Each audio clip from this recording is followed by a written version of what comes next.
The 2026 FIFA World Cup has literally just delivered one of the most explosive controversies we've seen in recent tournament history. And you know what? The fallout is moving straight from the pitch directly to the administrative offices. Following a wild 3-0 defeat in their Group J opener against reigning champs Argentina at Arrowhead Stadium, Algeria has officially filed a formal complaint with FIFA.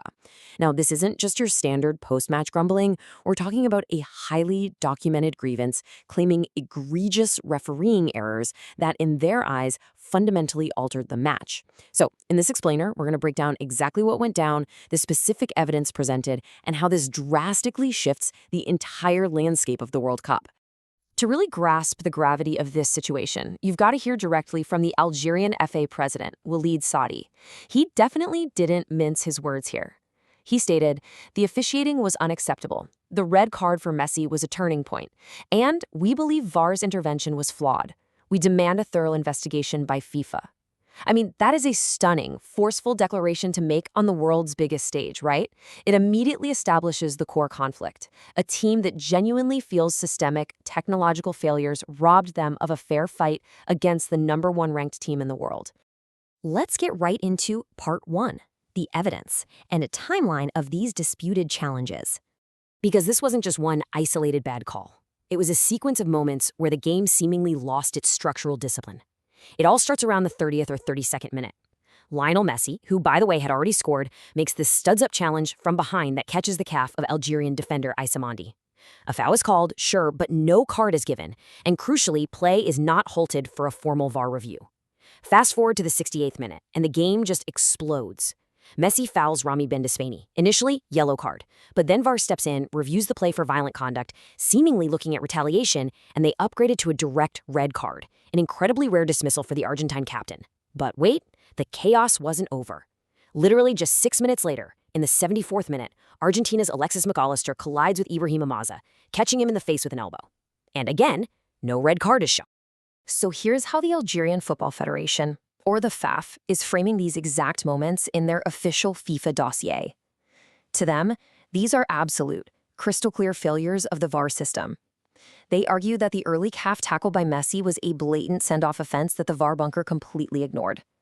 They also argue that the McAllister elbow in the 74th minute was textbook violent conduct that somehow escaped punishment. And Federation sources even point to a secondary, entirely separate elbow incident that went totally unpunished. Algeria's stance here is pretty rigid. These were not subjective judgment calls. They believe these were catastrophic, systemic misses that allowed Argentina to play with a full 11 men way longer than they actually should have. Which really brings us to the ultimate question at the heart of this whole explainer. It's the same question the entire football world is debating right now. Looking at these highly physical flashpoints, did the refereeing team in the VAR bunker completely miss the mark? Or was the contact in these early challenges just incidental, just part of a really physical, high-stakes aim? That takes us straight to part 2, the conflict, where we match up the official grievance against expert analysis. This brilliantly illustrates the current divide. On one side, the FAF grievance argues there was absolute malicious intent, specifically regarding Messi's early challenge on Mandy, and they are demanding that it should have been a straight red for violent conduct. But on the flip side, we have expert punditry stepping in, notably soccer icon Thierry Henry. Henry analyzed the play and offered a totally different perspective. He acknowledged the heavy contact for sure, but he argued that Messi's intent was clearly just to play the ball, not to injure the opponent. So in Henry's view, that lack of malicious intent actually validates the referee's decision to bypass an injection early on. It's a perfect encapsulation of how two sets of eyes can watch the exact same replay and come to completely opposite conclusions. But let's step away from the referees and the pundits for a second, because the emotional fallout from this match, it's genuinely staggering. A World Cup isn't just played on paper, it's fueled entirely by the passion of the supporters. And right now, we are looking at a classic tale of two entirely different fan bases reacting to the exact same 90 minutes. Just look at how this is blowing up in the public sphere. For Algerian supporters, there's this profound sense of injustice. They feel absolutely robbed. They are loudly demanding accountability for those unpunished tackles, feeling like the reigning champions were being protected by the officials. Meanwhile, Argentine fans? They're experiencing a really bizarre mix of emotions. Obviously, they're celebrating a dominant 3-0 shutout victory, but simultaneously, they are fiercely debating the validity of Messi's 60th minute dismissal. Replays actually showed pretty minimal contact on the foul that got him sent off, leaving Argentine supporters furious at the VAR intervention itself.